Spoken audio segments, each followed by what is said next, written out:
Yep. All right, welcome to the Latest.com show. I'm Igor Darish. Joining me from Canada, where they don't have to worry about a Donald Trump or Ted Cruz candidacy, it's Eric Carrier, a Latest.com staff writer and Issue Hawk contributor. From Pittsburgh, he's Latest.com senior political analyst and military vet. And joining us from New York, he's a 24-year veteran of the U.S. State Department and the author of We Meant Well, How I Helped Lose the Battle. I always get that one wrong. Lose the battle for the hearts and minds of the Iraqi people. We lost both. Yeah. It's our final show of the year, and yesterday we saw the Republicans' last show of the year as they squared off to see who hates Muslim people the most. There's been a lot of talk, including here, about whether Donald Trump's comments, radicalize Muslims against America. But, it's not Trump saying that he would carpet bomb the desert until it glows. It's Ted Cruz. It's not Trump insisting that he's willing to kill thousands of children in a war. It's Ben Carson. Trump is bad, but Peter, how are any of these guys any different? Well, they're not. I mean, that's what is really so saddening, really, about what we saw last night, is that they just simply differ in their ability to be articulate versus, sort of a bully boy like Trump. But they're all saying the same things, that the United States has to simply kill more people. And they differ slightly in what method we'll use to kill them. I mean, Ben Carson, I guess drawing on his background as a neurosurgeon, was talking about, one mighty blow to spare them the pain of many small blows or something like that. Ted Cruz, of course, wants to carpet bomb. Trump is happy with pretty much, whatever, pit bulls, bombs, whatever. But, I mean, the theme was simply we must kill more people. And you saw a whole stage full of people, not a single one of whom ever served in the military, trying to outdo each other in terms of macho jingoism. It should have left the whole world with a very frightened feeling. And with respect to Canada, I mean, these guys are crazy. You better watch your back. They may not just stop in the Middle East. Eric, a lot of people are saying that Donald Trump, that rhetoric is going to radicalize as much Muslims as, let's say, ISIS propaganda videos. How is Ted Cruz's rhetoric not going to do the same thing? I guess it's because with Ted Cruz, he doesn't get as much media coverage as Donald Trump. He is now that he's a fellow frontrunner. No, that's true. He's starting to, but for the longest time, every day, like the top 20 headlines were all Trump-related. Trump farted, Trump ate pasta for lunch. It was just everything. You've been reading Latest.com. But, that was our exclusive, the fart. We broke that story. But what's important is, yes, now the other candidates are starting to get some more exposure, but I think Trump's already kind of broken the virginity of the topic when he came out so hardly against Muslims. And so the other candidates aren't receiving as much flack for it because it's almost become accepted that this year's crop of Republicans are just batshit crazy. Josh, people are talking about Donald Trump is dangerous. Isn't the whole party dangerous? Isn't that idea, even though they all came out and slammed the Muslim ban, how is, everything else they pretty much agree with him on? Well, yeah, that's the one thing that I did a debate post-mortem for the site that'll be going up later. And the thing that I found was that, basically everybody in both the undercard debate and the main stage, at least when it comes to foreign policy, which is what that debate was supposed to be about, is the same thing. We're going to do pretty much exactly what President Obama is doing, maybe add a no-fly zone, maybe add ground troops. And that was it. There's no distinction. Everything that made it more clear that this is just a beauty contest. This is just a personality contest. It was that, because I remember an old Saturday Night Live bit from 2000 where it was Al Gore and President Bush in a debate, and the joke was that they just kept agreeing with each other. Well, that's what last night was, but just at a much larger scale, and they were being dicks about it. Yeah, a few weeks ago we were talking about how the Republicans hadn't even mentioned terrorism in the debates until the Paris attacks happened. Yesterday you had several candidates, Rick Santorum, Chris Christie, all of a sudden declare that we're already in World War III. That was a pretty damn quick turnaround. Peter, are we already in a world war against, I guess, based on last night, the Muslim world? Only in our own minds, and only to the extent that it helps the candidates keep fear alive. I want to back up one quick second to the idea that there were so many people calling Donald Trump's plan to ban Muslims, disagreeing with that. And they did. I think what left me, again, concerned was that no one really said, this is insane. Barring people based on their religion is like about as un-American as we could possibly get. And are we not completely insane and slaves to our irrational fears? I mean, no, they said, well, if you ban all the Muslims, that's going to radicalize more people or this or that. There wasn't this sense of outrage by anyone, including the to be the fair, hosts. Lindsey Graham was a bit outraged, but he's outraged about Maybe. everything. I didn't. Well, Yeah, I'm glad you brought that up, Igor, and I think that deserves a moment, because up until Paris, Lindsey Graham was the only motherfucker saying we need to go to war with Islam. And I'm not saying that he was right, or not with Islam, but with terrorists.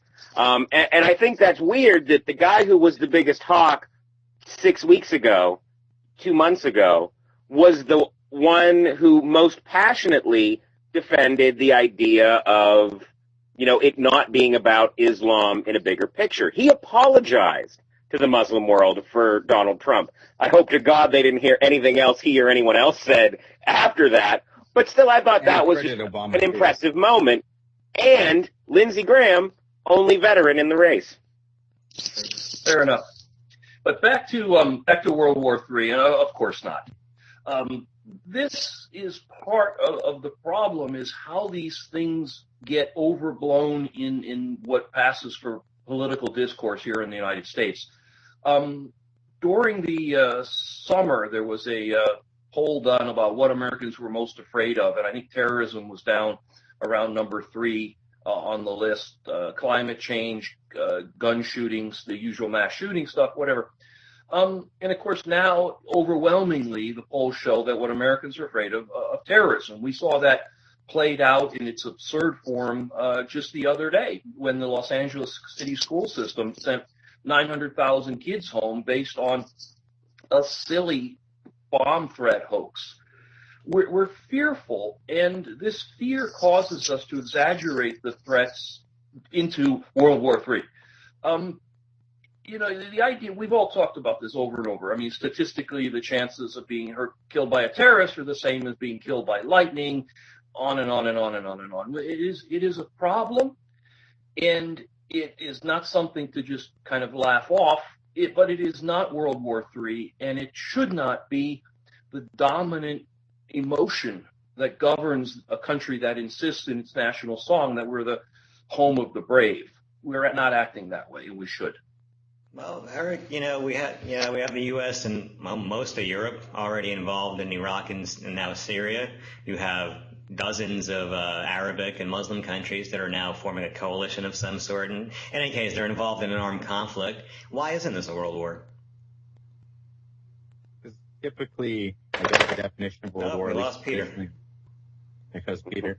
Traditionally, the definition of world war is a war that literally is engulfing the whole world, and that would be on 2 fronts. So when we think of World War II, it was mainly all of Europe, Asia, the oceans.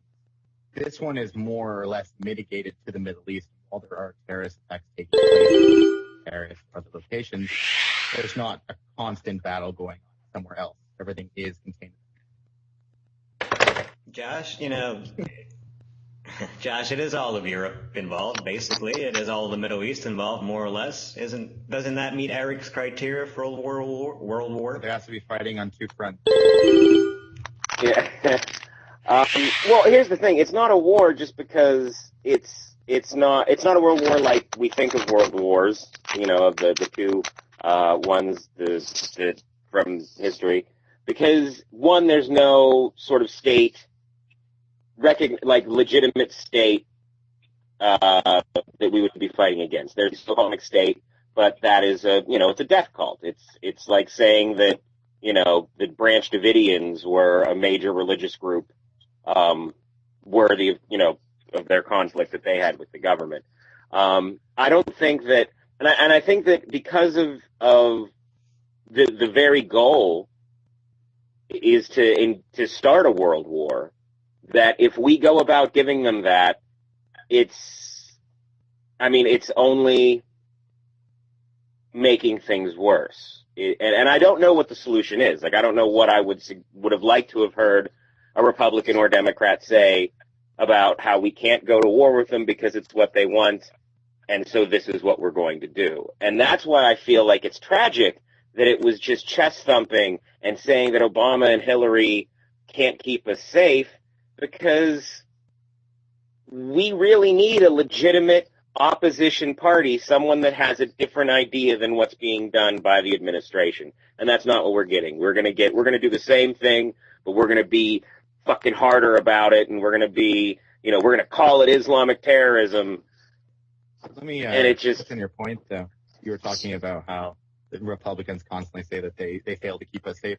I was reading an article the other day about the military campaigns in Iraq, and I believe ISIS has been rolled back almost 50% through the combined forces of different coalition fighting groups and bombing. So, I mean, they are pushing them back. They've lost a good portion of Iraq over the last year. Well, pretty much the entire debate was spent on the Middle East yesterday. Is the Middle East really the only threat to our national security? And how is carpet bombing it till the desert glows, as Ted Cruz put it, going to make it less of a threat, Peter? Well, this is why this whole thing is silly. This is the same, Josh was correctly pointing out that there's nothing, we didn't hear really anything new. They just turned the amps up to 11 last night on the same strategy. But I think it's important not to just say it's Obama's strategy. We have been pursuing this same strategy for at least 14 and a half years. You probably could back it up even further than that if you wanted to. But since 9/11, at the minimum, we've been doing the same thing. We continue to try to blow up an idea only to find it skirt out from underneath us and come up somewhere else.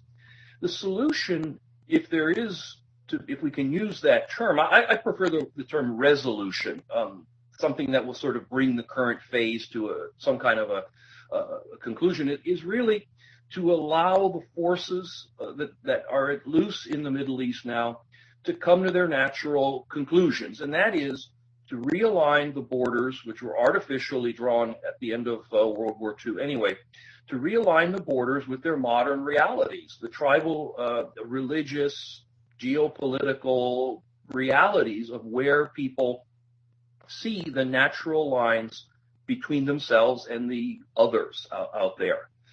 It's inevitable. It's going to happen. What we're doing by pouring all this money and men and bombs in is simply delaying it.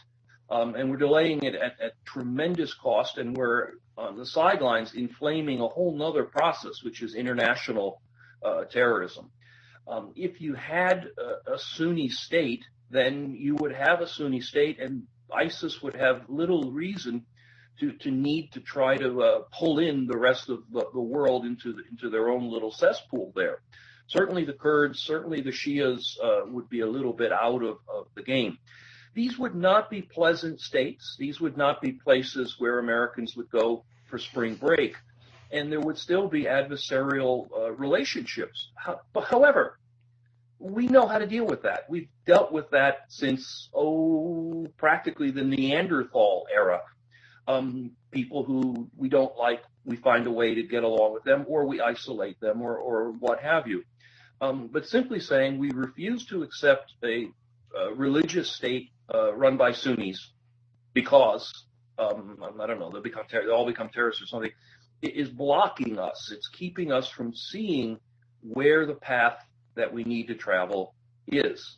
I don't think America will ever have a politician, he or she with the balls to actually talk about things like that. But unless and until we do, this war will be going on forever. Well, okay. I mean, we talk a lot about the religious aspect of it, but there is an economic aspect of it. So if you do split Iraq into a Sunni state and a Shia state, and all the oil fields are in the south where the Shiites are you really going to put an end to the conflict, or would you just change it from a religious one to an economic one? Well, I mean, the Shia government is trying to shortchange everybody but itself in Iraq on oil revenues anyway. They're not being particularly generous on sharing.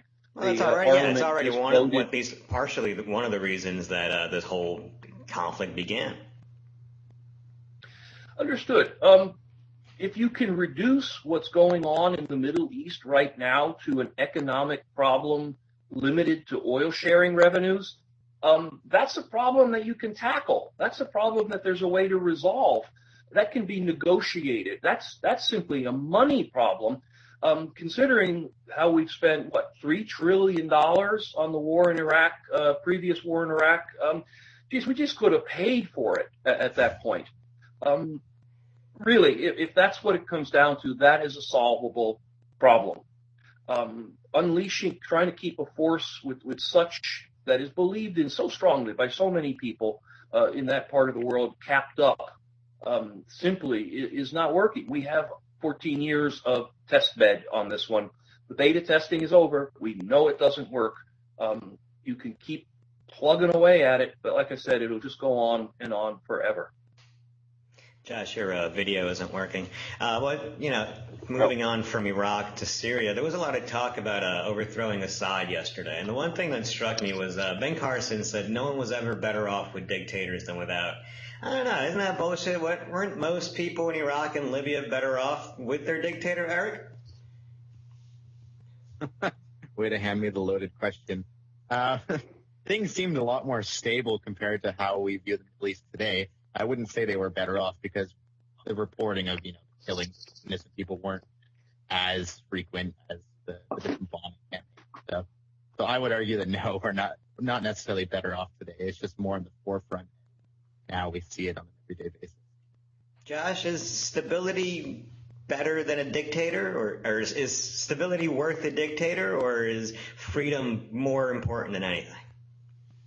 Well, in 2004 and 2005 when I was there, and now to be fair, I was in near Kirkuk, which is mostly a Kurdish area, so they felt very strongly that it was a good thing that Saddam was gone. So I don't know if that feeling was consistent throughout Iraq at that time, or if it's any different, now versus then.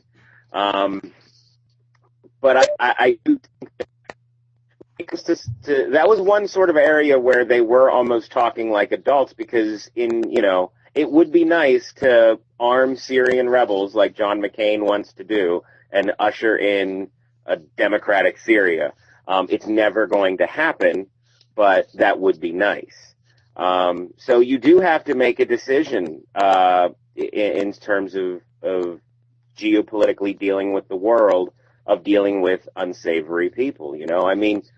Our relationship with Saudi Arabia, which, by the way, I think really screams Sunni state to me, is very important, and most of the Muslim world sees them as brutal dictators. There was, I think they and ISIS are, competing to see who can do the most beheadings in a year. They're neck and neck on that. I like that. So I think that's the problem. There's no good option. So you have to pick the best worst option, and that's going to piss people off. And in fact, that's why I think people like Rand Paul, even though it may seem naive, want to sort of champion a cause of just pulling back and not being involved and seeing what happens. Which, again, as far as worse options go, it makes almost as much sense as trying to dump a new, hundreds of troops in there and fulfilling the Islamic State's prophecies. But I would argue that doing it's nothing a tough problem. also led to an issue. Like in the Arab Spring, I believe that was 2012, right? Exactly. But It was 2011 maybe? 2011. Yeah, 2011, 2012. But whenever it was happening... Gaddafi was gone when Benghazi happened, and right. that was part of Arab Spring. During the Arab Spring, when all the different regimes were being toppled, the U.S. didn't really get involved that much. And that, to me, was one of the most natural opportunities for them to play a part without being too forceful and to maybe try to push in the type of governments that they want. Because, through history, the U.S. used to just topple somebody, plant somebody, and then lets it kind of fall to crap. But that was a natural uprising. It wasn't artificial at all. And I think that was one of the biggest missed opportunities. Peter, you Look, were I mean, in first, post-Saddam Iraq, and you met the people that lived under Saddam and then lived without Saddam. Certainly there were, Shiites and Kurds and plenty of people that were happy that he was gone. But as far as the majority of people, do you think they were better off after we overthrew Saddam? well, I didn't get to meet too many Kurds, but I was in an area where there was a mix of Sunnis and Shias. I think the majority of people want some portion of the same kinds of things. Certainly the Iraqis that I was interacting with wanted food, they wanted clean water, they wanted medicine, they wanted schools for their children, they wanted to be able to go to the market without fear of car bombs, and that type of thing. I mean, it's a hierarchy of needs. You get that stuff done just right, and then you can start to think about whether you're allowed to write letters to the editor of the newspaper and things like that. The United States has a very long history of being very cozy with dictators, evil dictators that seem to do what we want them to do. We overthrew a democratic government in 1954 in Guatemala. We overthrew a democratic government in Iran. We've played games behind the scenes with democratic governments all over Central and South America. And we supported dictators that have managed to crawl out of the swamps on their own. The United States garrisoned South Korea, and through that process supported a whole series of military coups and military dictators, many of whom were engaged in nefarious practices, including torture. Without putting too fine a point on it, we need to remember that the United States operates its offshore penal colony in Guantanamo, where people are thrown in for no reason for their lives. We torture people. We maintain the highest prison population in the world, many of them in solitary confinement, where there's absolutely no evidence other than it contributes to mental breakdowns and things like that. So, I mean, our hands are not clean either when we blather about democracy and stuff like that. What we didn't want in the Arab Spring, and the reason we fought back against it, particularly in Egypt, was we did not want theocratic governments to take over those countries. And we certainly didn't want theocratic governments that appeared to be, radical Muslim-y kind of things. Egypt is the perfect example, where a government that had the support of its people was shown out the door because of American support. Yemen, another great example. Israel, for example, while they have elections, they certainly don't act like a democracy in respect to nice country in respect to other people. They're more than happy to carpet bomb urban areas, to beat and murder protesters in the street, including kids and women and children. So, this whole idea of spreading democracy is, in the words of the poet, just absolute bullshit. Our geopolitical strategy needs another big dollop of realism, particularly regarding the Middle East. And I certainly, in the debate last night, and certainly not out of the mouth of Hillary Clinton, have heard anything close to realism. It's just more of the same fantasy talk.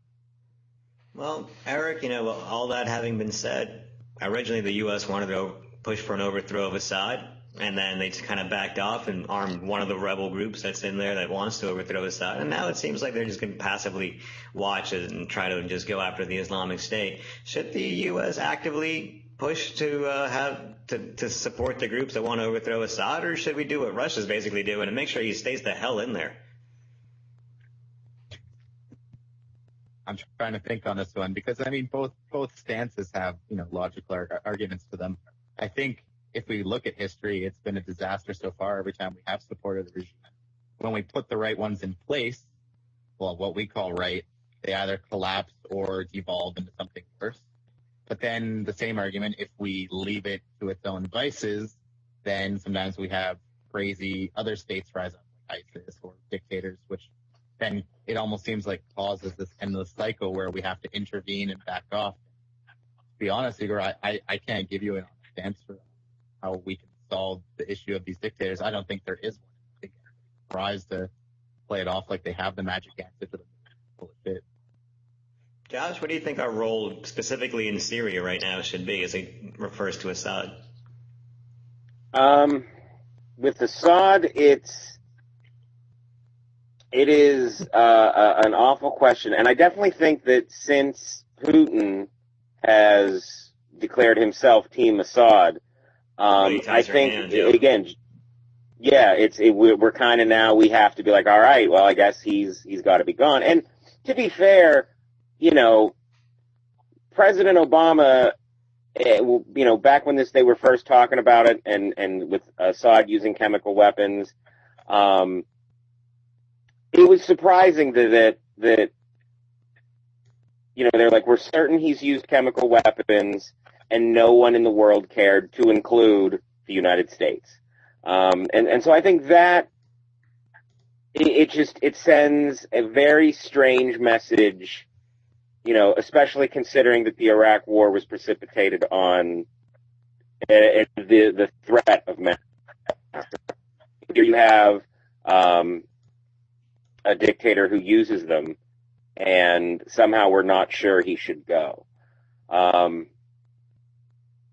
I think I think part of the problem is one thing, and I never thought that I would utter these words in my life, but Rick Santorum sense yesterday when he was sort of talking about looking at the radical Islamist problem from a theocratic standpoint and sort of like what their goals are.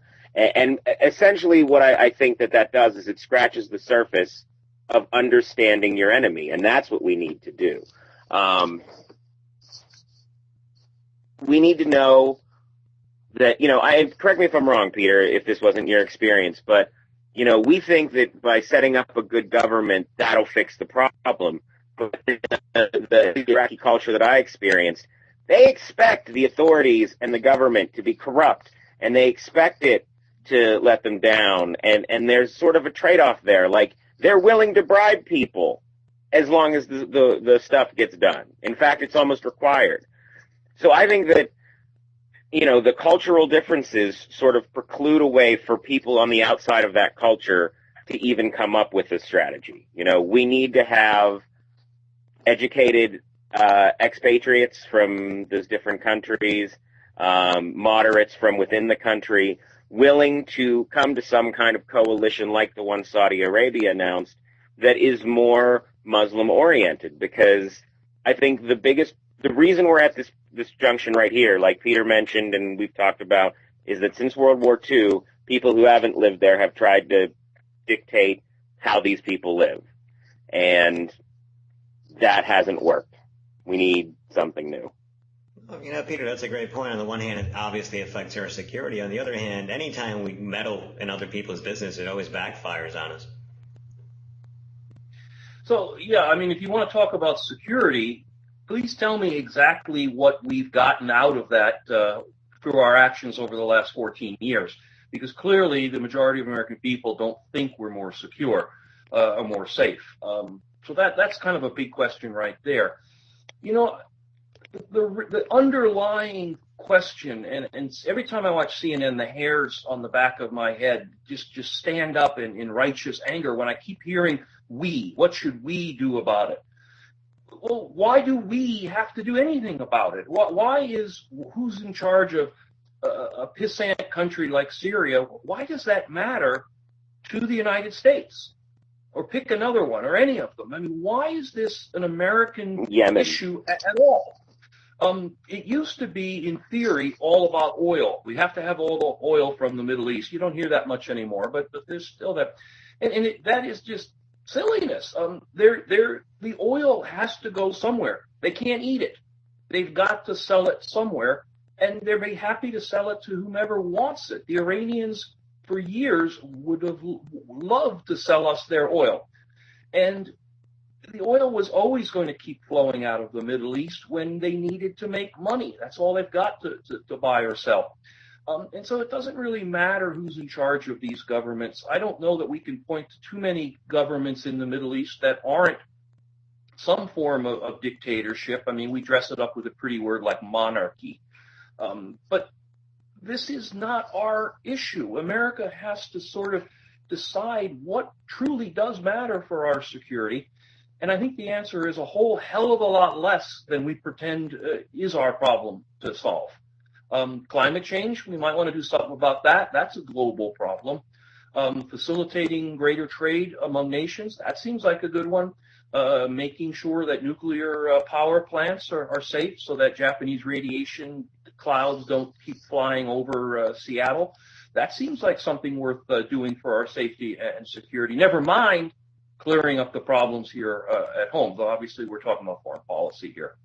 Who cares who's in charge of Syria vis-a-vis America's broader national security? Well, I think to your point about the we and our, one of my favorite quotes from last night was how Donald Trump said that he wants to keep the terrorists off our internet. Eric, the guy was talking about closing off, quote, areas of the internet. Is this just an old man who doesn't quite understand how the internet works, or is this actually kind of an assault on the First Amendment? A bit of both.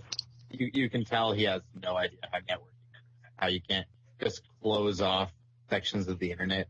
I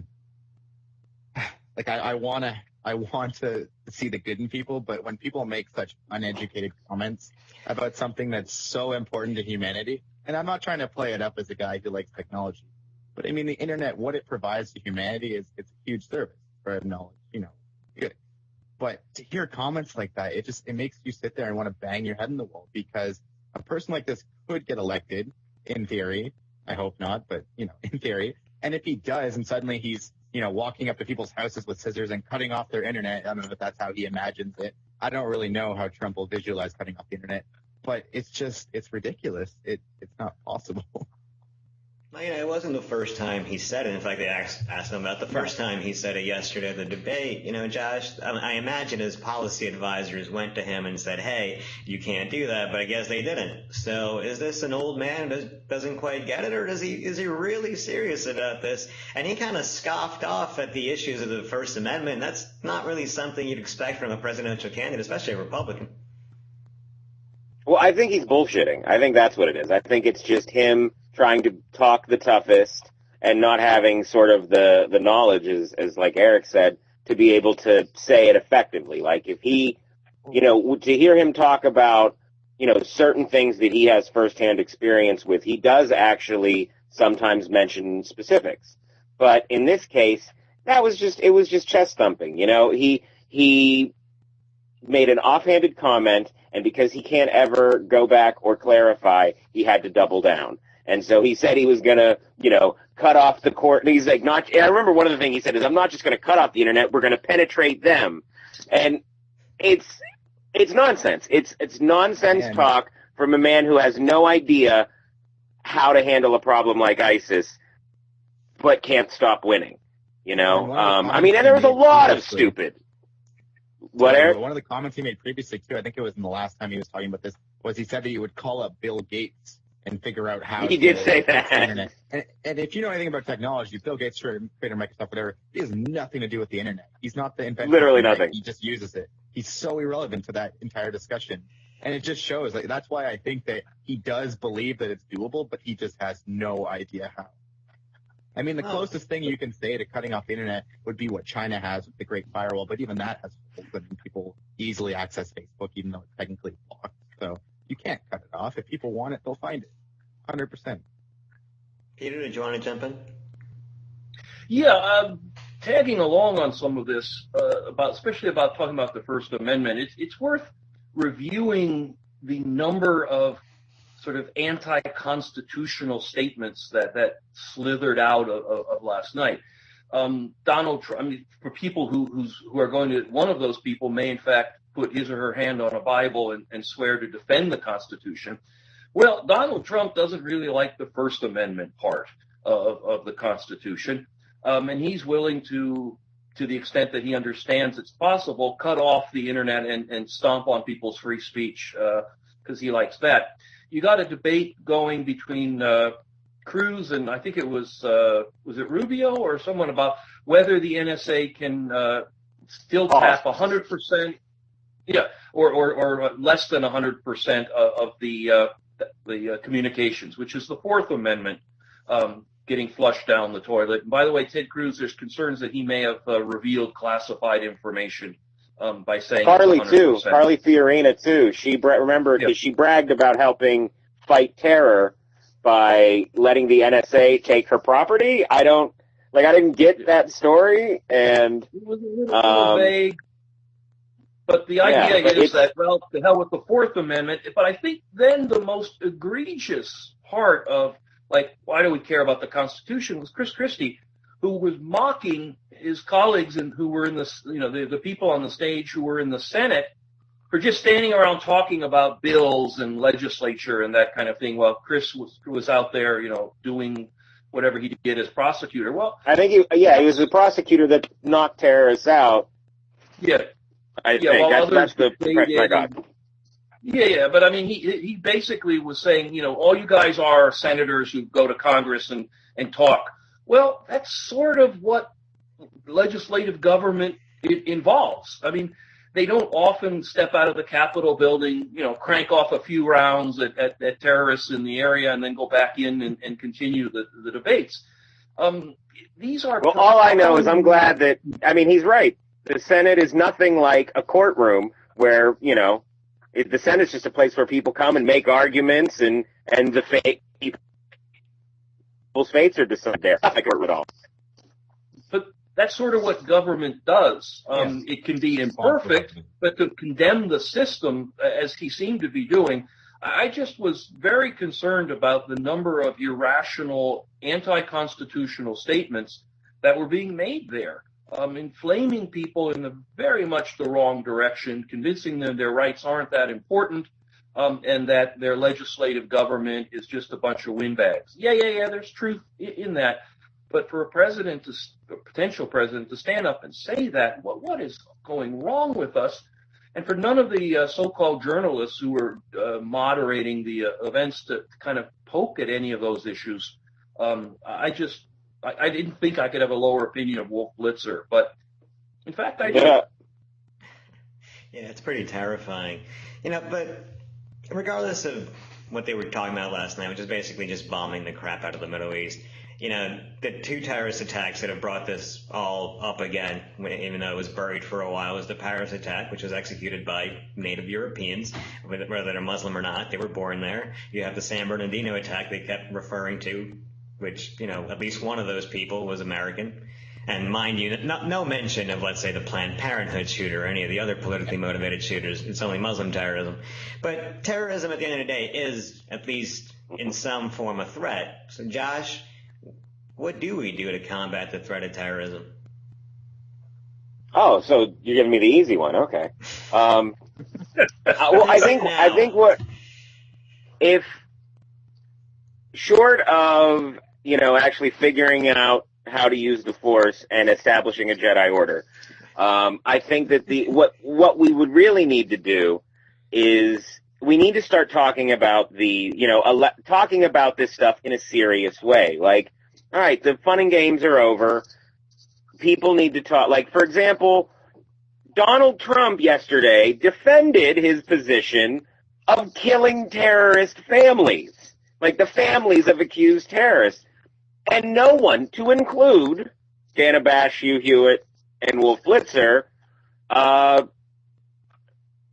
they weren't able to effectively get him to even recognize what he was saying, and the people on the stage were so afraid of looking weak, like that they had compassion for someone whose favorite song isn't like Lee Greenwood's "I'm Proud to Be an American."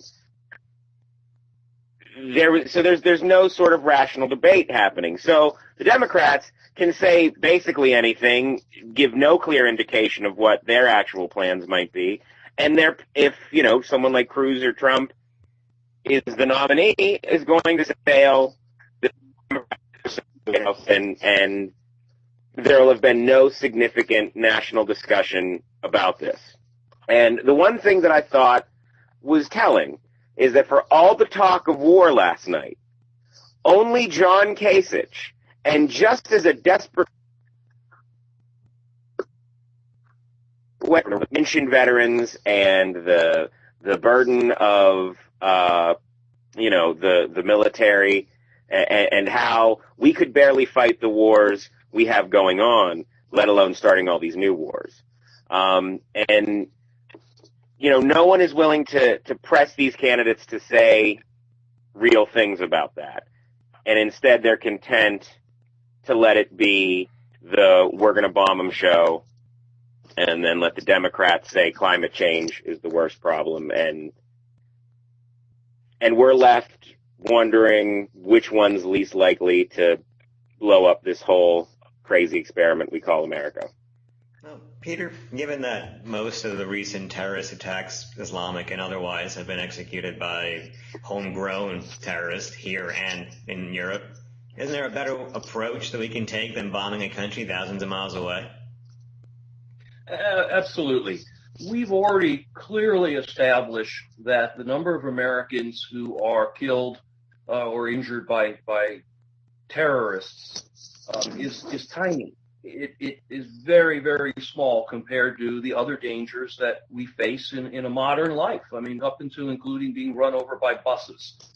I think what we really need to do is redefine the threat as a crime that is committed among us, the same way that there are bank robberies and random shootings and drugs and rapes and whatever. It's a crime that takes place in our society. And we need to scale it into the perspective that it deserves, and to treat it as a law enforcement issue. There are bad guys out there and bad women. There's no question about that. But rather than simply use it as an excuse to grow a multi-trillion-dollar security industry, to create a new department of Homeland Security, to overturn our lives, to throw away the Constitution, all of which we can say do not work, they haven't stopped these things, then why don't we just treat it like what it is, a criminal act that needs to be addressed by law enforcement using the same tools that they have used against other crimes of violence that affect our society. The politicians need to shut the fuck up with their, sorry, Josh, I took your line there, but they just really need to pull this back. What are we going to do about terrorism? Well, what are we going to do about armed robbery? What are we going to do about errant bus drivers? These are all problems in our society and all ways that we meet violent deaths. Jesus, God, when people were flying through windshields in cars in the 1950s, we made the car manufacturers use laminated glass and install seatbelts. We put warning labels on cigarettes, and we try to keep kids from getting a hold of them. Guns are okay, though. But the idea is that we take concrete steps that are proportional, that we understand the problem is not going to ever go away. Depending on how you define terrorism, it's always been it's always been a tool of warfare, particularly when weak states are attacking powerful states. It's not a matter of giving in to the terrorists. It's a matter of not giving in to our fears, and to put it in the perspective that it deserves, and to deal with it as we have dealt with violence in our society. Bombing other countries hasn't worked. And you know what? Peter's absolutely right on that, because, if you think about terrorism before 9/11, it was the FBI's purview, from the 1993 World Trade Center bombing, wherein they arrested and incarcerated the blind sheikh for a while, who was thought to be the mastermind of that operation. And then, up until even what Chris Christie was bragging about, which was the, breaking up of the Fort Dix plot and the other sort of prosecutorial methods that they've used to investigate, indict, and ultimately convict terrorists. And not only that, not only is that successful in that it stops sort of the individual problem as it comes up, it sort of sends a more metaphorical message about due process and sort of the spirit of the American justice system and how that does work even in situations like this. But since 9/11, and I don't know if they would be willing to, support any elected official who says, let's make it law enforcement, even though they have the best track record with terrorism. Well, Eric, you live in a Western country in a big city. It has a sizable Oh, Muslim population, but yet you don't really see terrorist attacks going on in Toronto or Canada. What are you guys doing, and can we get some of it? Well, we don't see terrorist attacks, but there still is a lot of. it's an A-team made out of Sasquatches, right? That's No, I Mounties. think it's that because we're a country that's founded on immigration, like the United States, and a multicultural society. I think we've learned to just let people live their lives by letting people be who they are, and that people are actually quite normal at the end of the day. That we don't have to fear that these people are crafting makeshift bombs inside their mosques, looking to take down the West at any moment. Because in reality, that's not what's happening. And as long as we continue to scare people into seeing Muslims as some great enemy that we have to fear, then we're going to have problems. But yeah, here in Canada, we don't do that. We just live our lives as should be lived. That sounds nice. I wish it was warmer. Yeah. Hey, we have the same weather. Just speaking about numbers, the Republican Party only makes up about a quarter of all registered voters, not even to mention, non-registered. And within that party, there's various policies, and most only appeal to like a certain percentage of the Republican voters. We know this based on like boos and cheers last night. So aren't we taking what is basically a really fringe policy, regardless of which one you want to talk about, the Muslim ban or the carpet bombing or the crackdown or the NSA, aren't we taking a policy basically supported by maybe 10% of the country and then making it mainstream? Because all we're talking about is this Republican race for months now. Peter? There's certainly an element of that, and the candidates certainly aren't afraid to play to that what we call a fringe group. But I suspect that the majority of Americans pull bits of truth, their version of truth, out of this. And so if you say, should we carpet bomb the Muslims everywhere? I mean, I think a lot of Americans rationally will say, no, that's not a good idea. But we really should fight ISIS harder. And nobody's going to say, oh my God, we should agree with Donald Trump in Middle America. We better ban all the Muslims. But yet, every time it sort of happens, there's still this little mini groundswell of saying, well, we should do something about our immigration, tighten things up or whatever. So I suspect there's more people that support these concepts, even though they're still smart enough to realize we can't build we're not going to build a physical wall across the Mexican border, or what have you. That's the part that's always scary about demagogues like these guys, is there's people who kind of quietly agree with them, and there's a larger group of people who just sit back passively. I mean, if you want to go back and look at Hitler, I mean, how many Germans actively supported the idea of creating death camps and trying to do that? But how many Germans were kind of mildly anti-Semitic, or how many Germans were quietly saying, well, I wouldn't do it quite that way, or I don't want to get involved, but maybe not the worst thing if we clear out some of the Jews. To be fair, with that example, Hitler did win his election. God forbid if one of these guys does. Yeah, they did burn down the Reichstag at one point, and they did a couple of other less electoral type things. But the argument is on how just a tough campaign is all that is. Tough campaign. Yeah, I mean, I was just saying there was a number that actively supported him. Oh, I understand, but I mean, I don't know how many of those people, if they held a referendum on the Holocaust, would have voted yes or no. The point being that while there's a fringe group who literally thinks the way Donald Trump thinks, and we should literally build a wall, and we literally should ban Muslims, and we literally should assassinate their families, drone strikes on wedding parties. The idea is that there are far too many people, I think, who kind of tag along and say, it's a little extreme, but the concept is good. And that helps these folks succeed. That's how they do get into positions of authority, whether they're elected or appointed or just kind of set themselves up in that way. Don't forget. I think we're missing a big point, though. Before you move on, I think what you're missing is that there are the Republicans who are fervent and sharing every conservative meme they can on Facebook. But I think what you need to look at is sort of what the conservative media landscape is like, because you have the majority of your Republican Party in the House is, they may be a little extreme on the guns or abortion or the typical social issues, but they don't think they should shut the government down over Obamacare. They don't think that just because something isn't ideologically pure, it should be completely disregarded. That is a small group that, I called them, what did I call them? The Crazy Caucus or so, I don't know, but they have some sort of name. I don't remember what it is now. The Freedom Caucus, those guys. Yeah, the Freedom Caucus.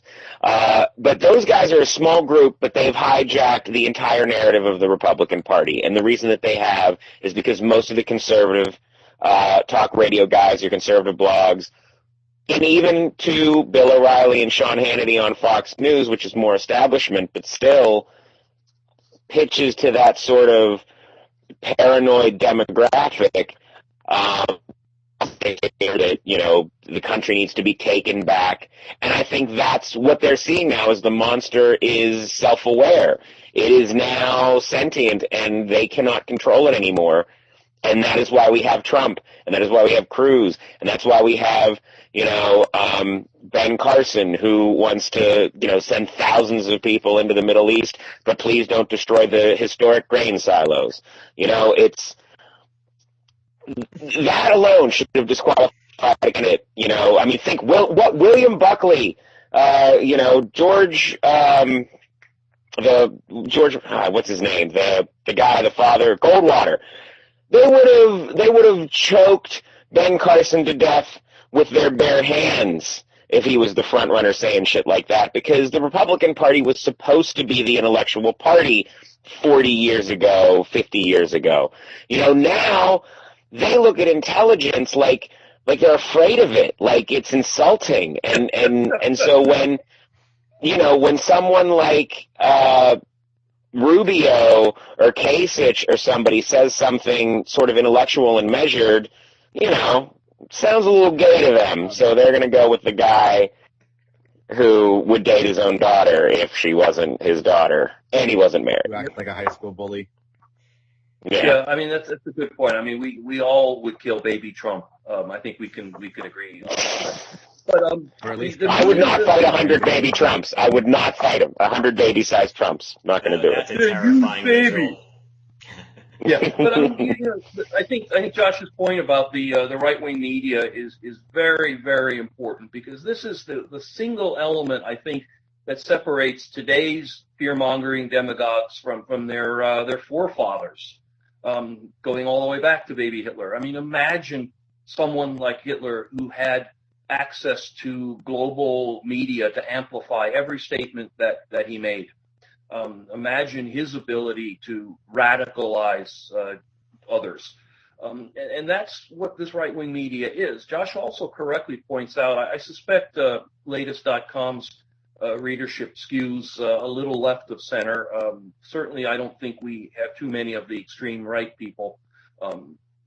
If they are, they already know this. But if you take a dip into the dark, sticky corners of the internet, Fox News looks rational and intellectual. There are some real crazy stuff out there that is really part of this process of inflammation, if you will.